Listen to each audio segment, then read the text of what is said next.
செய்வோம். அன்பும் இரக்கமுள்ள பரலோக பிதாவே, மகிழ்ச்சியான இந்த வேலைக்காக நன்றியோடு ஸ்தோத்தரிக்கிறோம், உம்மை துதிக்கிறோம். யெகோவா ஈரே, உம்மை ஸ்தோத்தரிக்கிறோம். அதோனாய் உம்மை ஸ்தோத்தரிக்கிறோம். சர்வ வல்லவரே, உம்மை ஸ்தோத்தரிக்கிறோம். யெகோவா ஷாலோம், உம்மை ஸ்தோத்தரிக்கிறோம். யெகோவா திஸ்கெனு, உம்மை ஸ்தோத்தரிக்கிறோம். யெகோவா ரஃபா, உம்மை ஸ்தோத்தரிக்கிறோம். இயேசுவே, உம்மை நன்றியோடு ஸ்தோத்தரிக்கிறோம். பரிசுத்த ஆவியானவரே, உம்மை ஸ்தோத்தரிக்கிறோம். உன்னதங்களிலே வாசமாக இருக்கிறவரே, உம்மை ஸ்தோத்தரிக்கிறோம். சேர்ந்து சொல்லுங்க. உன்னதமானவரின் மறைவில் இருக்கிறவன் சர்வ வல்லவரின் நிழலில் தங்குவான். நான் கர்த்தரை நோக்கி, நீர் என் அடைக்கலம், என் கோட்டை, என் தேவன், நான் நம்பி இருக்கிறவர் என்று சொல்லுவேன். அவர் உன்னை வேடனுடைய கண்ணிக்கும் பாழாக்கும் கொள்ளை நோய்க்கும் தப்புவிப்பார். கேன்சரோ அல்லது கொள்ளை நோயோ எதுவோ அதை தப்புவிப்பார். அவர் தமது சிறகுகளாலே உன்னை மூடுவார். அவர் சத்தியம் உனக்கு பரிசையும் கேடகமாகும். இரவில் உண்டாகும் பயங்கரத்திற்கும் பகலில் பறக்கும் அம்புக்கும் இருளில் நடமாடும் கொள்ளை நோய்க்கும் மத்தியானத்தை பாழாக்கும் சங்காரத்துக்கும் நீ பயப்படாதிருப்பாய். கர்த்தர் நோய்ப்பராக இருக்கிறார். நான் மரண இருளின் பள்ளத்தாக்கிலே நடந்தாலும் பொல்லாப்புக்கு பயப்படேன். தேவரீர் என்னோடு கூட இருக்கிறேன். உமது கோலும் உடைய தடியும் என்னை தேற்றும். என் தலையணையால் அபிஷேகம் பண்ணுகிறீர். என் பாத்திரம் நிரம்பி வழிகிறது. ஜீவனுள்ள நாளெல்லாம் நன்மையும் கிருபையும் என்னை தொடரும். நான் கர்த்தரை வீட்டில் நீடித்த நாட்களை நினைத்திருப்பேன். எல்லாரும் சேர்ந்து உங்கள் வீட்டுக்காக நன்றி சொல்லுங்க, குடும்பத்திற்காக நன்றி சொல்லுங்க, வேலைக்காய் ஸ்தோத்திரம் சொல்லுங்க, ஊழியத்துக்காய் ஸ்தோத்திரம் சொல்லுங்க, பிள்ளைகளுக்காய் ஸ்தோத்திரம் சொல்லுங்க, பேர பிள்ளைகளுக்காய் நன்றி சொல்லுங்க, வருமானத்துக்காய் ஊதியத்துக்காய் ஸ்தோத்திரம், ப்ரமோஷனுக்காய் ஸ்தோத்திரம், வரப்போகிற நன்மைக்காய் ஸ்தோத்திரம், சரீர சுகத்திற்காய் ஸ்தோத்திரம், உச்சன் தலைந்த உள்ளங்கால் வரையிலே கர்த்தர் பாதுகாத்து வருகிறாரே ஸ்தோத்திரம், ஆபத்து விபத்து இல்லாமல் காத்து வருகிறாரே மக்கள் நன்றி சார்ந்தவரேன்னு சொல்லுங்க. இயேசுவின் நாமத்தில் ஜெபிக்கிறோம் பிதாவே, ஆமென். காக்கும் கரங்கள் உண்டு எனக்கு, காத்திடுவார் கிருபையாலே. இந்த பாட்டை நாம் பாடுவோம்.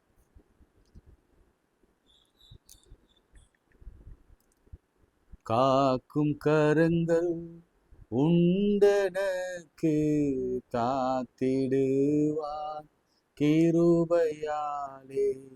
காக்கும் கரங்கள் உண்டெனக்கு, காத்திடுவார் கிருபையாலே. அல்லேலூயா பாடி பாடி அலைகளை நான் தாண்டிடுவேன். அல்லேலூயா பாடி பாடி அலைகளை நான் தாண்டிடுவேன். நம்புவேன் இயேசுவை, நம்புவேன் இயேசுவை, நம்புவேன் இயேசுவை, நம்புவேன் இயேசுவை. நிந்தனைகள் போராட்டம் வந்தும் நீதியின் தேவன் தாங்கினாரே. நிந்தனைகள் போராட்டம் வந்தும் நீதியின் தேவன் தாங்கினாரே. நேசக்கரம் என்மேல் பறக்க, நேசருக்காய் ஜீவித்திடுவேன். நேசக்கரம் என்மேல் பறக்க, நேசருக்காய் ஜீவித்திடுவேன். நம்புவேன் இயேசுவை, நம்புவேன் இயேசுவை, நம்புவேன் இயேசுவை, நம்புவேன் இயேசுவை. அத்திமரம் துளிர் விடாமல், ஆட்டு மந்தை முதலற்றாலும், அத்திமரம் துளிர் விடாமல், ஆட்டு மந்தை முதலற்றாலும், கர்த்தருக்கு காத்திருப்போர் வெட்கப்பட்டு போவதில்லை. கர்த்தருக்கு காத்திருப்போர் வெட்கப்பட்டு போவதில்லை. நம்புவேன் இயேசுவை, நம்புவேன் இயேசுவை, நம்புவேன் இயேசுவை, நம்புவேன் இயேசுவை. கண்மலைகள் பெயர்க்கும்படியாய் கர்த்தர் உன்னை கரம் பிடித்தார். கண்மலைகள் பெயர்க்கும்படியாய் கர்த்தர் உன்னை கரம் பிடித்தார். காத்திருந்து பலனடைந்து கடுகு போல எழும்பிடுவாய். காத்திருந்து பலனடைந்து கடுகு போல எழும்பிடுவாய். நம்புவேன் இயேசுவை, நம்புவேன் இயேசுவை, நம்புவேன் இயேசுவை, நம்புவேன் இயேசுவை. காக்கும் கரங்கள் உண்டெனக்கு காத்திடுவான் கிருபையாலே. காக்கும் கரங்கள் உண்டெனக்கு காத்திடுவான் கிருபையாலே. அல்லேலூயா பாடி பாடி அலைகளை நான் தாண்டிடுவேன். அல்லேலூயா பாடி பாடி அலைகளை நான் தாண்டிடுவேன். நம்புவேன் இயேசுவை, நம்புவேன் இயேசுவை, நம்புவேன் இயேசுவை, நம்புவேன் இயேசுவை. இல்ல கைகளை உயர்த்தி இன்னைக்கு ஒரு முக்கியமான நாள். இந்த நாள் செப்டம்பர் 23. ஓ ஜீசஸ் கிரைஸ்ட். நேற்றைய தினம் the feast of trumpet. எல்லா கைகளை உயர்த்தி இது ஒரு துவக்கம், ஒரு ஆரம்பம், ஆண்டவர் வருகையின் அடையாளம், உபத்திரவ காலத்தின் ஆரம்பம், ராப்சர் பீரியடின் ஆரம்பம். இது எல்லா கைகளை உயர்த்தி ஆண்டவரை ஸ்தோத்திரங்க. இன்னைக்கு நம்ம அப்படி ஒரு ஆண்டுக்குள்ளே பிரவேசிக்க போகிறோம். ஆண்டவருடைய வருகை இன்றைக்கு என்று யாருக்கும் தெரியாது. ஆனாலும் இன்று தொடங்கி இன்னொரு புதிய நாள். எல்லா கைகளை உயர்த்தி ஆண்டவரே, என் நிலைமை ராப்சராக இருக்கிறது.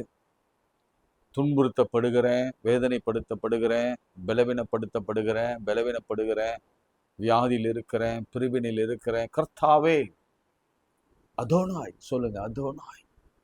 இந்த வார்த்தையை அநேக பயன்படுத்தினாங்க. இன்னைக்கு நிறைய நீங்க நீங்க நீங்க அந்த ப்ரேயர்ஸ்லாம் பார்க்கணும். அதோனாய், ஷாலோம், ஆமென், ஓ ஷெலா, ஹல்லேலூயா.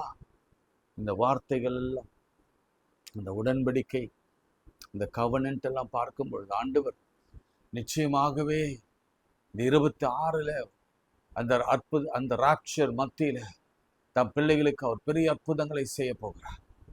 ஓ எண்ணற்ற அதிசயங்களை, அற்புதங்களை, அடையாளங்களை என் தேவன் யாரெல்லாம் நம்புறீங்களோ கையை உயர்த்தி இன்றைக்கு ஒரு பெரிய விடுதலை கர்த்தர் கொடுக்க போகிறார். ஆமென். குழந்தை இல்லாதவங்க, வேலை இல்லாதவங்க, திருமணத்தில் தடையோடு இருக்கிறவங்க, டிவோர்ஸ் நோட்டீஸ் வாங்கிட்டவங்க, வாழ்க்கையில ஒரு பெரிய அற்புதம் நடைபெற போகிறது. ஓ கடனில் இருந்து ஒரு பெரிய மாற்றம் இயேசுவின் நாமத்தினாலே கர்த்தர் அதை செய்கிறார்.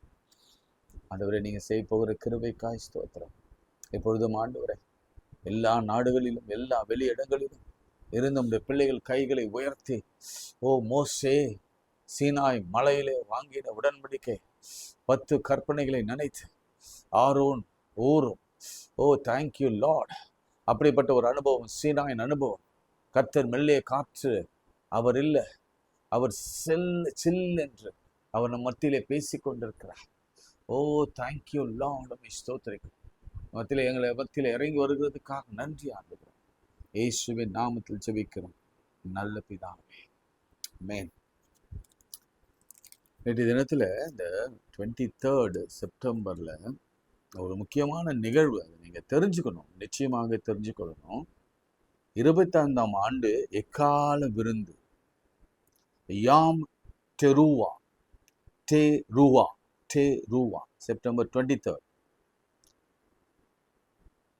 இது முக்கிய அம்சங்கள் என்னன்னா, நான் கொஞ்சம் வேதத்துல போறதுக்கு முன்னாடி இந்த ட்ரம்பட்டை பத்தி தெரிஞ்சுக்கணும்.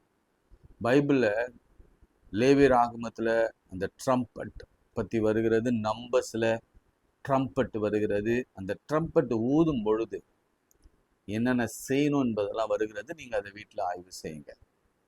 எக்கால விருந்து அல்லது ஃபீஸ்ட் ஆஃப் ட்ரம்பட் என்று அழைக்கப்படுகிறது. 25 செப்டம்பர் 20 வருகிறது. இந்த விழா கடவுளுடன் தொடர்பு கொள்ளவும் ஒரு முக்கியமான புனித நாள். விழாவின் பொழுது எக்காலத்து சத்தத்தை கேட்பது ஒரு முக்கியமான சடங்காகும். ஒருவேளை நீங்க நேற்று லைவ்ல கேட்கலனா கூட திரும்ப நீங்க கேட்க ஆரம்பிங்க. இது ஒரு முக்கியமான ஒரு நிகழ்வு. இது நல்ல கவனிங்க.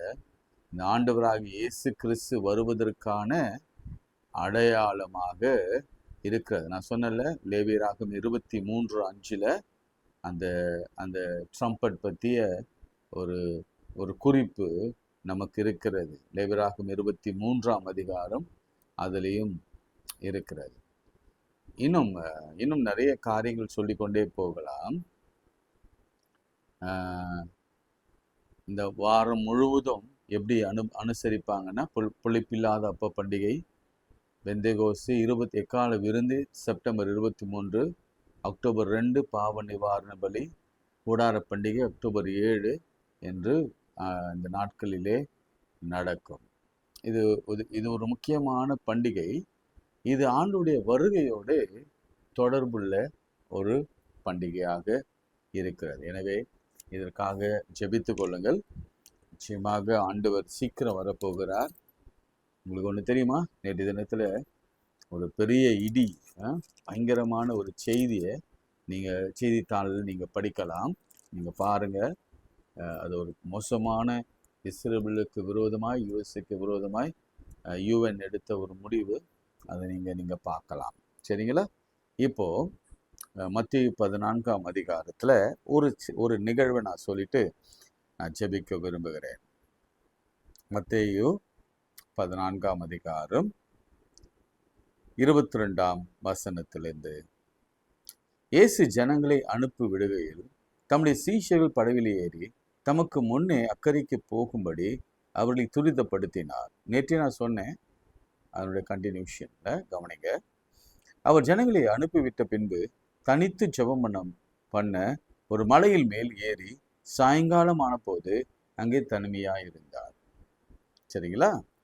அதற்குள்ளாக படவு நடுக்கடலிலே சேர்ந்தது, மிடில் ஆஃப் த சி. எதிர்காற்று இருந்தபடியால் அலைகளினாலே அளவப்பட்டது. நேற்று ஆல்மோஸ்ட் நான் அந்த விஷயம்லாம் உங்களுக்கு பேசினேன்.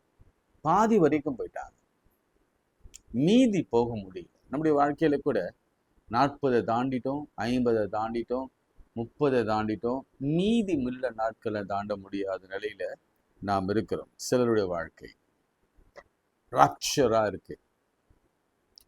அதற்குள்ளாக இரவிலே 4ஆம் ஜாமத்தில், அதாவது 2:45 மணிக்கு 3 மணிக்கு இயேசு கடலின் மேலே நடந்து அவரிடத்தில் வந்தார். முதலாவது ஜெபம் பண்ணி கொண்டிருந்த போது இயேசு கிறிஸ்து அவர்களை பார்த்தார்.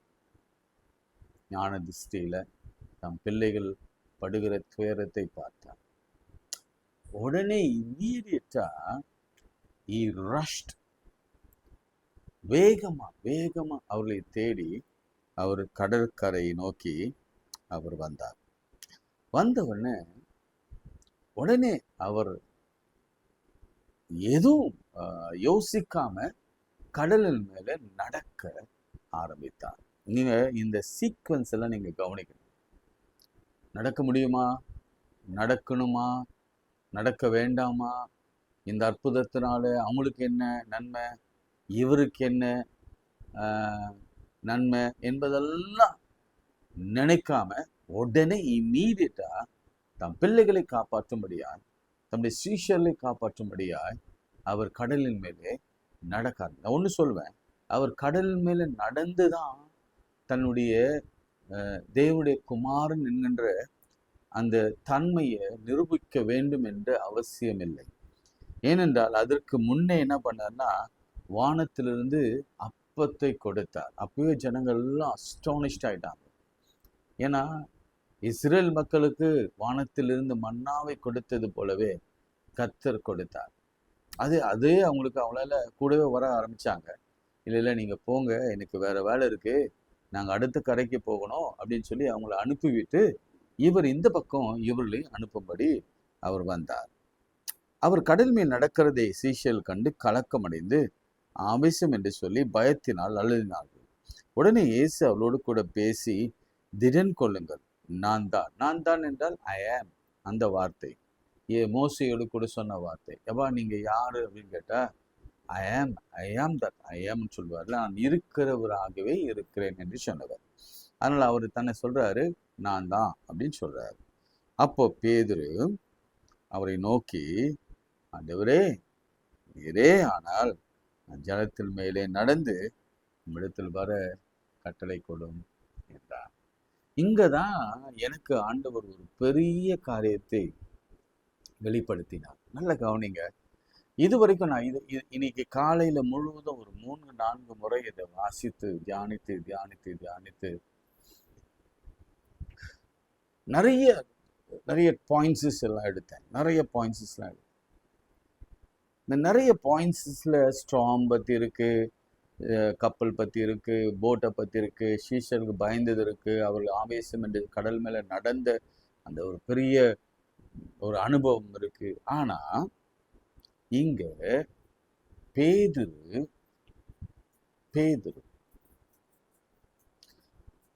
கடலில் மேல நடக்கும்படியா நான் நடக்கணும் அப்படின்னு கேட்டுக்கொண்டான். கவனிங்க, இப்ப அடுத்த வசனம் வாசிக்கிறேன். காற்று பலமா இருக்கிறதை கண்டு பயந்து அமிழ்ந்து போகையில், ஆண்டவரே என்னை இரட்சியம் என்றார். இந்த 2 வசனத்தை மாத்திரம் தான் எடுக்க போறேன். 1, பேதுரு ஆண்டவரிடத்தில் கேட்டான். நல்ல கவனிங்க, ஆண்டவர் பேதுருவை நீ கடல் மேல நடந்து வா அப்படின்னு சொல்லுது. காற்று பலமா இருக்கு, பயங்கரமா புயல் இருக்கு, பிள்ளைக பலத்த காற்று, அவங்க ஒரே இடத்துல இருக்கிறாங்க. அந்த அளவுக்கு ஜீவனே போகிற ஒரு நேரம். பேதுரு என்ன சொல்ற, நான் நடக்கணும் கடல் மேல அப்படின்னு சொல்ற. இங்கதான் ஆண்டவர் என்னோட கூட சில காரியங்கள் பேசினார். நல்ல கவனிங்க. நம்ம ஆண்டவரோடு கூட பயணம் பண்றோம். நம்ம அவரோடு கூட ஜேர்னி நடத்துறோம். அவர் நம்ம பக்கத்திலே எப்போதும் இருக்கிறார். அல்லது அவர் என்னை முன்னாடி நான் வைத்திருக்கிறேன், நான் அசைக்கப்படுவதில்லை அப்படின்லாம் நம்ம சொல்றோம். சொன்னாலும் இப்போ நான் ஒரே ஒரு கேள்வி எனக்குள்ளே நான் கேட்டுக்கொண்டேன். ஆண்டவர் வா அப்படின்னு கூப்பிட்டாரா, இல்ல நான் வரேன் அப்படின்னு பேதுரு சொன்னார்? பேதுரு தான் நான் வரேன் அப்படின்னு சொன்னார். சரி, இந்த ஆபத்து வந்ததற்கான காரணம், அவன் அமிழ்ந்து போக காரணம், அவன் உள்ள போக காரணம், அவன் பயந்த காரணம், அமிழ்ந்து போவோமே ஆண்டவரே என்னை ரட்சியும் என்று சொல்ல காரணம் பேதுருவா இயேசுவா? இன்னைக்கு நம்ம காரியங்களை ஆராய்ந்து கொண்டிருக்கிறோம்.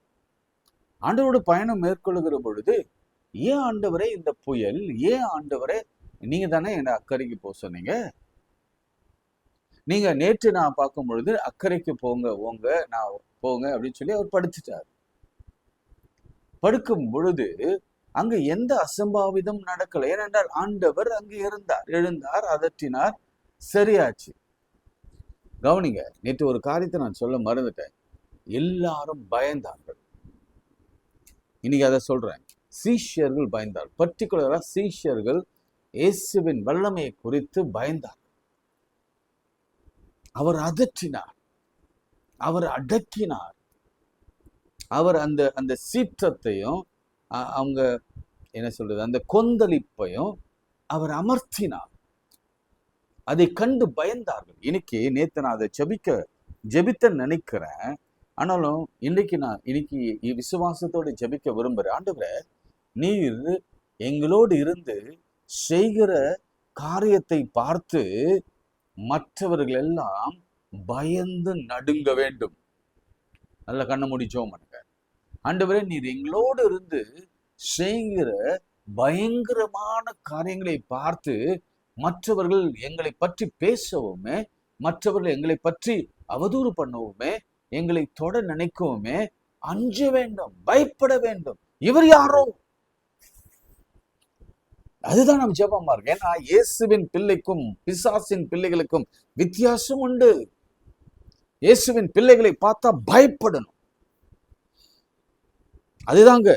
அதுதான் எனக்கு வேணும். இப்போதைக்கு இந்த ராப்சர் முக்கியமான இந்த ஃபீஸ் ஆஃப் ட்ரம்பட்ல என் ஆண்டவரிடத்துல நான் கேட்பதன் காரணம் என்ன? உலகமே சொல்றேன், இயேசுவின் பிள்ளைகள் என்றால் பயப்பட வேண்டும்.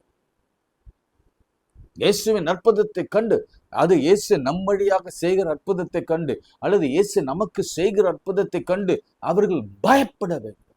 கிளி பிடிக்கணும், நடுக்க வரும். ஐயோ, தொடக்கூடாது, என் பிள்ளை செத்துருவான், என் பிள்ளைக்கு ஏதாவது ஆகிடும், எனக்கு ஏதாவது ஆகிடும், பைத்தியம் பிடிச்சிருவாங்க, பக்கவாதம் வரும், இருதய நோய் வந்துடும், ஹார்ட் அட்டாக் வரும், அப்படி பயப்படணும். அதுதான் நடந்தது. நேற்றே நான் படுத்து நைட்டு யோசிக்கும் பொழுது இந்த யோசனை வந்தது. சீஷர்களே பயந்தாங்கன்னா எதிர்க்கிறவங்க எவ்வளவு பயப்படுவாங்க. ஆண்டவருடைய பிள்ளைகளை பார்த்து பயப்பட வேண்டும்.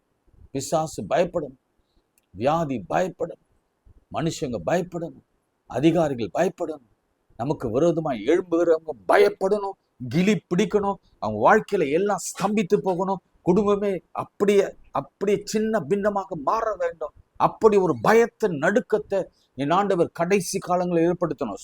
சும்மா இருக்கக்கூடாது. ஆண்டவருடைய வருகை சமீபமா இருக்கு. இந்த நேரத்துல ஆண்டவர் மௌனமா இருக்கவே கூடாது. ட்ரம்பட் காலம். இங்க நான் சொல்றேன், இந்த மாதிரி குழியில போய் விழுந்ததுக்கு காரணம் யார் சொல்லுங்க? ஒழுங்கா அவர் போட்ல இருந்திருக்கலாம். First of all. ரெண்டாவது, நான் வரேன்னு சொன்னா வந்துருக்கணும், பயந்துருக்கூடாது, ஆண்டவரை பார்த்துட்டே இருந்திருக்கணும். வந்துட்டு பாதியில உள்ள போறது என்பது நிச்சயமாகவே என்னன்னா, நம்முடைய வாழ்க்கையில அந்த அவிசுவாசத்தின் அந்த அளவுகோலை காண்பிக்கிறது.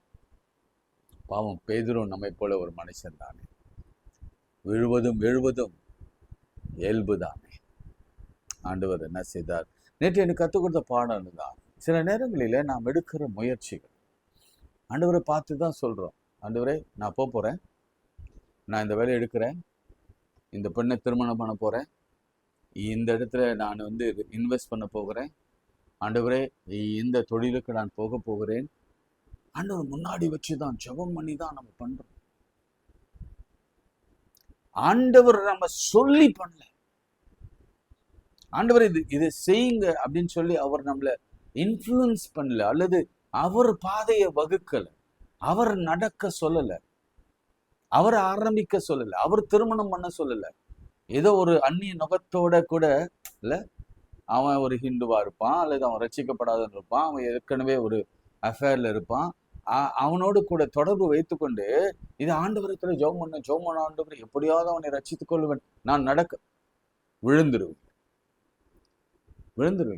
நான் நிறைய பாடத்தை நான் கற்றுக்கொண்டு வருகிறேன். ஒவ்வொருத்தர காலத்தில் நிறைய பாடங்களை நான் கூட சில நேரங்களில் எடுத்த முடிவுகள் எல்லாம் அது ஆண்டவருக்கு பிரியமில்லாத முடிவுகளாகத்தான் இருக்கிறது. நீங்களும் எடுக்கிற முடிவுகள் எல்லாம் ஆண்டவருக்கு பிரியமில்லாத முடிவுகளாக இருக்கிறது. அது நன்மையாய் முடியும் என்பதெல்லாம் கடைசி. ஆனா உண்மையிலே ஆண்டவர் அதை அனுமதித்தாரா? ஆண்டவர் விரும்பினாரா? இவனுடைய எண்ணம் என்னவாக இருக்கும்? நான் ஆண்டவரை போல நடக்கணும், நல்லதுதான். ஆனா நான் ஆண்டவராகவே மாறணும் அப்படின்னு நினைக்கிற ஒரு எண்ணம் ஒருவேளை இருந்திருந்தா அமர்ந்து போவான். சொல்றது உங்களுக்கு விளங்கும் நினைக்கிறேன். நான் அப்போ நடந்துட்டு போய் மார்த்தட்டி வெளியில நான் என்ன மாதிரி. ஆனா பைபிள் என்டையர் பைபிளையே கடல் மேல நடந்த 2 பேர் யாருன்னா அது ஒண்ணு நம்ம ஆண்டவரும் மாத்திரம், ஆண்டவரும் அதோடு கூட பேதுருவும் கூட தான். அதை நம்ம ஒரு நாளும் மறுக்க முடியாது. ஆனாலும் சில நேரங்களில் நாம் சுயமாய், ஜேம்ஸ்ல பார்க்கிறோம்ல, ஜேம்ஸ் 1ஆம் அதிகாரம், நாம் சுயமாய் இச்சித்து நாமளே வேண்டி நாமளே வம்பா ஆண்டவரிடத்துல போய் கேட்டு அவரு நல்லவர் வாங்கன்றவர், வாங்க, அவரு வாயிலிருந்து வேணா அப்படின்னு சொல்லவே மாட்டார். வருத்தப்பட்டு பாரம் இங்க பாருங்க, ஒரே ஒரு வார்த்தை தான் சொன்னார், வா என்றார். அவ்வளவுதான், வா என்றார். நம்பிக்கையோடு வந்துட்டா பிரச்சனை இல்லை. அதுல பாதி அதுல சுயநலம், பாதி நம் நலம், பாதி ஒருவேளை தெரியல, எனக்கு புரியல. ஏன்னா எனக்கு ஒண்ணு மட்டும் புரிஞ்சது, பேதுரு செய்தது இன்டென்ஷனலா ஒருவேளை அந்த அந்த நடக்கிறத பற்றி அவனுக்கு ஒரு தவறான புரிதல் இருந்திருந்தா அவன் அமிழ்ந்து போறதற்கு அதுதான் காரணமாக இருக்கும். நீங்க புரிஞ்சுப்பீங்கன்னு நினைக்கிறேன். ஆனாலும் ஆண்டவர் கைவிடல. பாருங்களேன், உடனே இயேசு கையை நீட்டி அவனை பிடித்து, அற்ப விசுவாசி, ஏன் சந்தேகப்பட்டார்? ஏன் சந்தேகப்பட்டார்? ஆண்டவர் அப்பொழுதும் கூட ஒரு சான்ஸ், பரவாயில்ல விடு, நான் இருக்கிற வரைக்கும் உன்னை நீ அமிழ்ந்து போக விட மாட்டேன். நீ விசுவாசத்துல கொன்றி போனாலும், அல்லது நீ தவறான முடிவு எடுத்தாலும், தவறான பாதையை தெரிந்து கொண்டாலும், தவறான போக்குவரத்துல இருந்தாலும், நீ என்னை நோக்கி கூப்பிடும் பொழுது, அவன் சொன்னான், என்னை ரட்சியும் ஆண்டவரே, என்னை ரட்சியும். ஒரே ஒரு வார்த்தை, இந்த கண்ணுமுடி கேளுங்க, ஆண்டவரே என்னை ரட்சியும். தவறா போயிட்டேன்.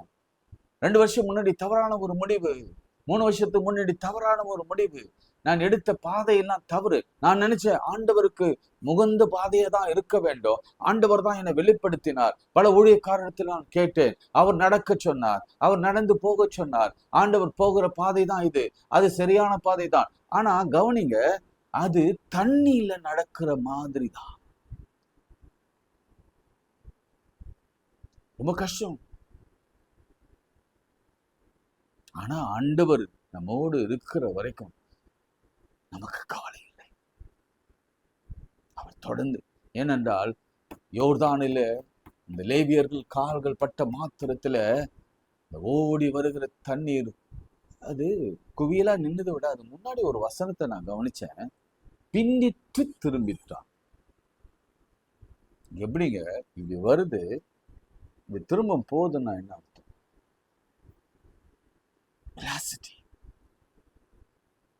அதே போல செங்கடலை பிரிக்கும் பொழுது ஆண்டவர் அழகா வெட்டாந்தரையில நடந்து போவது போல நடந்து போக பண்ணினார். எவ்வளவு ஆச்சரியம், எவ்வளவு ஆச்சரியம். நீங்க அந்த ஸ்டோரியில நீங்க பாத்தீங்கன்னா உங்களுக்கு தெரியும், எப்படி அந்த கீழ்காற்று வந்து அப்படியே பிளந்து 2 பக்கம் அந்த அந்த தண்ணீர் மதிலாக நின்றது. இவர்கள் வெட்டாந்தரை நடந்து போவது போல நடந்து போனார்கள். அவங்க போய்கொண்டே இருக்கிறாங்க. பின்னாடி தண்ணீர் வந்து அந்த பார்வோனுடைய சேனையை மூடிக்கொண்டே வருகிறது. அதையும் அவர்கள் கண்களால் பார்க்கிறார்கள். ஏன்னா அந்த பக்கம் கொஞ்சம் இருட்டு, முன்பக்கம் வெளிச்சம். ஆண்டவர் கைவிட மாட்டார். இன்னைக்கு நம்ம தவறான டெசிஷன் எடுத்துட்டு உள்ள போய் கொண்டு இருக்கிறோம். இன்னைக்கு வெளியே வரும்படியாக ஆண்டவர் நம்மை தூக்கி விடுகிற ஒரு கரம் நீட்டப்படுகிறார். ஆமாங்க, நீட்டப்படுகிறார். விசுவாசத்தோடு நம்ம கையை வச்சோம்னா போதும். அன்னைக்கு நான் நிறைய விஷயம் பேசுறேன். இன்னைக்கு ஒண்ணு மாத்திரம் புரிஞ்சுக்கோங்க. இந்த ரட்சியம் என்று கூட்ட பொழுது ஆண்டவருடைய கை நீட்டி அவனை பிடித்து, அற்ப விசுவாசியே ஏன் அடுத்த வசனம் பாருங்க. அவர் படவில் ஏறின போது காற்று அமர்ந்தது. அப்பொழுது படவில் உள்ளவர்கள் வந்து மெய்யாகவே நீ தேவனுடைய குமாரன் என்று சொல்லி அவரை பணிந்து கொண்டார்கள். ஃபர்ஸ்ட் டைம் இந்த ஹிஸ்டரி. இதை நீங்க ஒரு கிரீன் லெட்டர்ல எழுதணும். ஃபர்ஸ்ட் டைம் சீஷர்களுடைய லைஃப்ல நல்ல கவனிங்க. நீங்க ஊழியக்காரா இருந்தா அல்லது வேதத்தை பிரியரா இருந்தா, வேதத்தை பிரியந்தா, ஃபர்ஸ்ட் டைம் சீஷர்கள் அவங்க சொல்றாங்க, நீ தேவனுடைய குமாரன், மெய்யாகவே தேவனுடைய குமாரன் என்று பணிந்து கொண்டார்கள். ஹல்லேலூயா. பணிந்து கொண்டார்கள். they worshiped. நீங்க பாத்தீங்கன்னா சீஷர்கள் வர்ஷிப் பண்ணாங்களா? First time. இன்னைக்கு ஆண்டவர் நேற்றிலிருந்தே தொடர்ச்சியா சொல்றேன், அவர் செய்ய போகிற அற்புதத்தை கண்டு நிறைய பேர் பயப்பட போறாங்க. பாருங்களேன், நம்ம காதுகளிலே கேட்க போகிறோம்.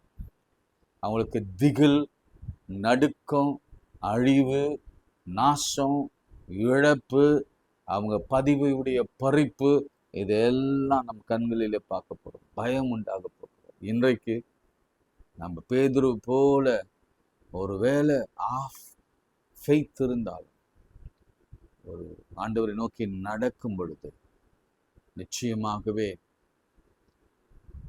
உள்ள போனாலும் நம்மை தூக்கி எடுத்து நிறுத்துவார். நம்ம பேதுரு மாட்டாங்க. நான் சொல்லுவேன், always I am like a Peter தான். ஏன்னா எனக்கு மற்ற சீஷரோட என்னை ஒப்பிட முடியாது. நான் நிறைய பேசுவேன், நிறைய லூஸ் டாக் பண்ணுவேன், ஆண்டவரிடத்தில் நிறைய உரையாடுவேன். விசுவாசத்தில் நான் ரொம்ப குறைவானது தான். ஆனால் நான் நிச்சயம் சொல்லுவேன், நான் பேதுரு தான். என்னால் பேசவும் தெரியாது, எனக்கு அவ்வளோ படிப்பும் கிடையாது. நான் பேதுரு தான். ஆனாலும் கர்த்தர் என்னை தூக்கி விடுவார். சேற்றிலிருந்து தூக்கினான், கண்மலை மேல் நிறுத்தினான். சேற்றிலிருந்து தூக்கினான், கண்மலை மேல் நிறுத்தினான். பாவமான வாழ்க்கையை மாற்றி தந்தாரே, இன்பமான வாழ்க்கையில் இன்பம் தந்தாரே. அவர் இந்த கண்மலை, அவர் இந்த கண்மலை, அவர் இந்த கண்மலை. கையில உயர்த்தி ஜெபம் பண்ணு. ஆண்டவரே, உள்ள போகிறோமே, வியாதியில, பலவீனத்தில, நோயில, கடன்ல, திருமணமாகாம, வேலை இல்லாம, மற்றவர்கள் கண்களிலே இடிவா எண்ணப்படுகிறோமே. சீஷல் பார்த்து சொல்லுவார், பாத்தியா முந்திரி கொட்டை மாதிரி உள்ள போயிட்டான் பாரு, உள்ள போயிட்டான் பாரு. ஆண்டவர் அவர்கள் கண்களுக்கு முன்பாகவே எங்களை எழுப்பி அவரோடு கூட திரும்ப நடக்க வைப்பார். அவரை நோக்கி போனோம். திரும்ப அவரோடு கூட நாம் புறப்பட்டு ஒரு படகுல ஏறும் பொழுது அவரும் ஏறினார், அவனும் ஏறினார். அவர் ஏறின பொழுது படகு அமர்ந்தது. இன்றைக்கு உங்க குடும்பம் அமைதியாய் மாறும். உடைய குடும்பம் சமாதானமாய் மாறும். உடைய குடும்பம் வியாதி இல்லாமல் மாறும். உடைய குடும்பம் எந்த உபத்திரம் இல்லாமல், அக்கறையில பாதியில நின்று கொண்டிருந்த நீங்கள் இன்னும் மீண்டும் கரை சேருகிற நேரம் வந்து விட்டது. ஆமீன். நீங்க சொல்லுங்க, நீங்களே மெய்யான தேவனுடைய குமாரனாகிய கிறிஸ்து உம்மை பணிகிறோம். அதோனாய் நீங்க உம்மை பணிகிறோம், விசுவாசிக்கிறோம். இன்னைக்கு ஒரு அற்புதம் செய்யுங்க. எல்லாரும் நடுங்கபடியாய் அற்புதம் செய்யுங்க. ஆச்சரியப்படும்படியா அதிர்ச்சியம் செய்யுங்க. இன்னைக்கு எனக்கு என்னுடைய ஜெபம் எல்லாம் பயப்படணும். இந்த ஜெபிக்கிற கூட்டத்தை பார்த்து பயப்படணும். இந்த காலை ஜெபத்துல இருக்கிறவர்களை பார்த்து பயப்படும். என்னன்னா, அவ்வளவு பெரிய மகத்துவமான அற்புதங்களை கர்த்தர் செய்து கொண்டிருக்கிறார். இயேசுவின் நாமத்தில் ஜெபிக்கிறோம் பிதாவே, ஆமென். நமது ஆண்டவராகிய இயேசு கிறிஸ்துவின் கிருபை, பிதாவாகிய தேவனுடைய அன்பு, பரிசுத்தாவின் ஐக்கியம் நம் அனைவரோடும் இன்னும் சதாக்கள் நிலைத்திருப்பதாக. ஆமென். God bless you.